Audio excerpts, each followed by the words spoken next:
All right. Now today I want us to look at in this short. I want us to look at how we can do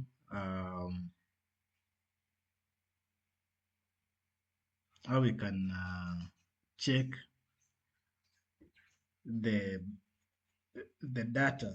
Last time we were able to use HTML and also the images element to be displayed on Jupyter Notebook. But today I want us to use the data, and the data that we are going to display, it is this one over here, data. And remember, these are CSV. So to display CSV, very easy. You know what we do. So far, we have been doing it for so long. So first thing is to import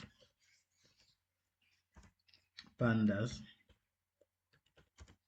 SPD and shift enter, no error. So we can now import it.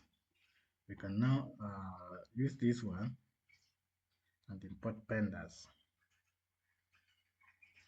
So how do we do that? It's simple. So we come here, we can say PD is equal to, or anything else, PD is equal to PD.csv read, because we want to see the data for color, let us use this one.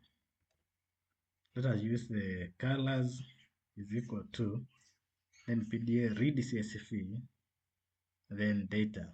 But remember, this is coming from Lego folder. So Lego, then data, like that.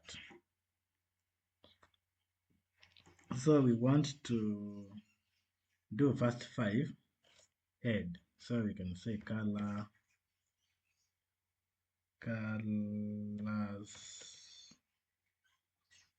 dot head, colors dot head, and call that function. Then you can run.